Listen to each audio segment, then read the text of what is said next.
2 Samuel 19.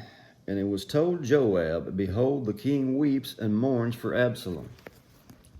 And the victory that day was turned into mourning unto all the people, for the king heard say that day how the king was grieved.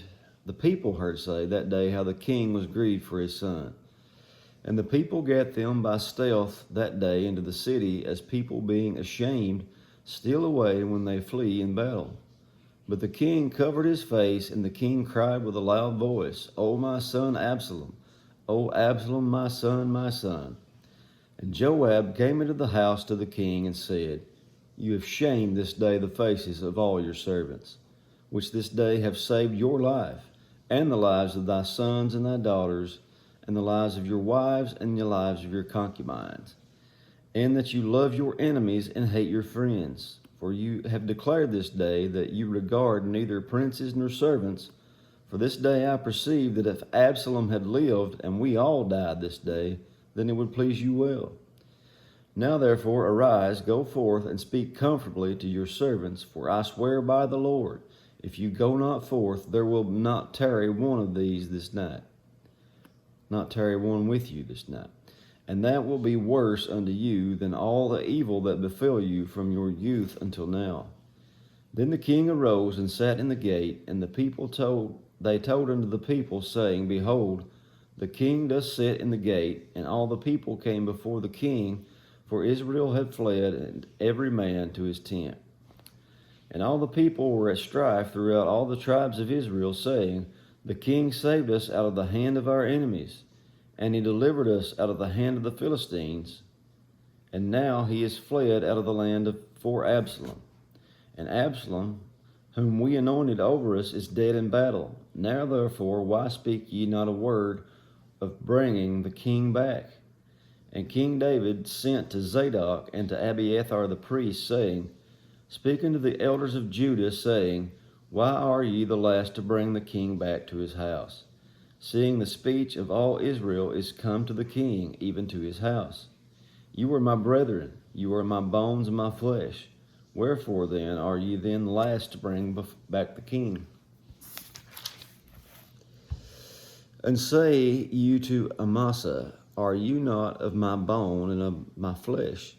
God do so to me and more also, if thou be not captain of the host before me continually.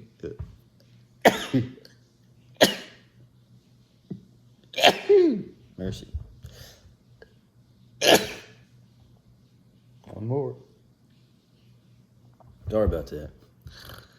If you be not the captain of the host before me continually in the room of Joab. And he bowed the heart of all the men of Judah, even as the heart of one man. So that they sent this word unto the king, Return thou and all thy servants. So the king returned and came to Jordan, and Judah came to Gilgal to go to meet the king, to conduct the king over Jordan. And Shimei the son of Gera, a Benjamite, which was of Bahurim, hasted and come down with the men of Judah to meet King David. And there were 1,000 men of Benjamin with him, and Ziba, the servant of the house of Saul, and his 15 sons and his 20 servants with him, and they went over Jordan before the king. And there went over a ferry boat to carry over the king's household, and to do what he thought good.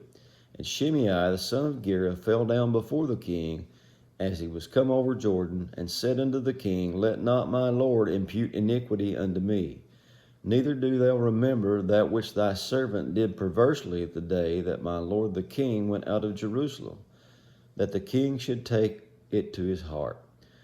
For thy servant does know that I have sinned. Therefore, behold, I am come first this day of all the house of Joseph to go down to meet my lord the king.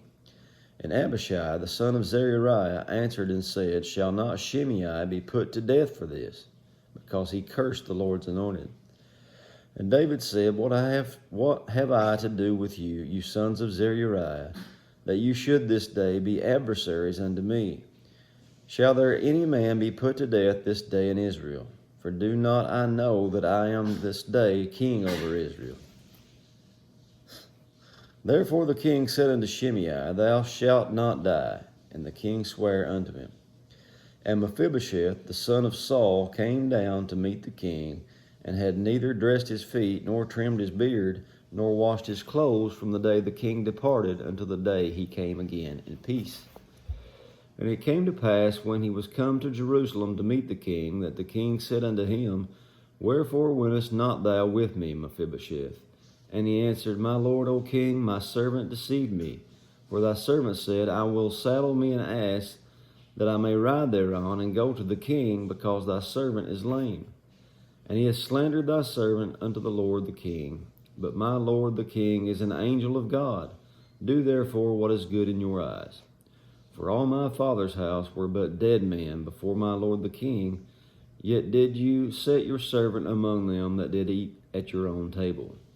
What right, therefore, have I yet to cry any more unto the king? And the king said unto him, Why speakest thou any more of the matter? I have said, Thou and Ziba divide the land. And Mephibosheth said unto the king, Yea, let him take all, for as much as my lord the king is come again in peace unto his own house.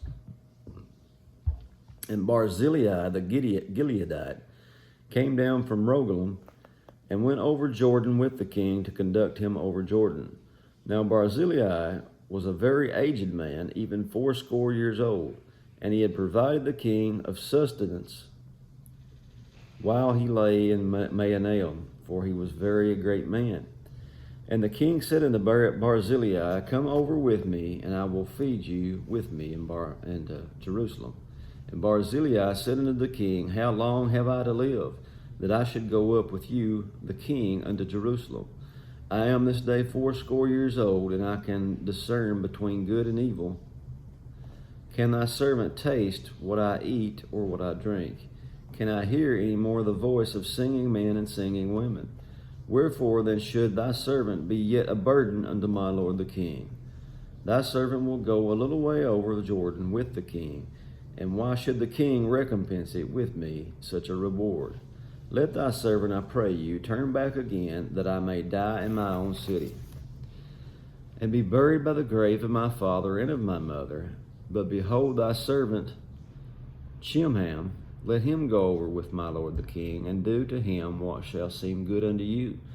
And the king answered, Chimham shall go over with me, and I will do unto him which shall seem good unto you, and whatsoever you shall require of me, that will I do it for you. And all the people went over Jordan, and when the king was come over, the king kissed Barzillai and blessed him, and he returned to his own place. Then the king went on to Gilgal, and Chimham went on with him. And all the people of Judah conducted the king, and also half the people of Israel. And behold, all the men of Israel came to the king, and said unto the king, Why have our brethren, the men of Judah, stolen you away, and have brought the king and his household, and all David's men with him, over Jordan? And all the men of Judah answered the men of Israel, Because the king is near kin to us. Wherefore then be ye angry by this matter? Have we eaten at the king's table all of the king's cost, or hath he given us any gift? And the men of Israel answered the men of Judah, and said, We have 10 parts in the king, and we have also right in David than ye. Why then did you despise us, that our advice should not be first had in bringing back our king? And the words of the men of Judah were fiercer than the words of the men of Israel. That's it for chapter 19. God bless you.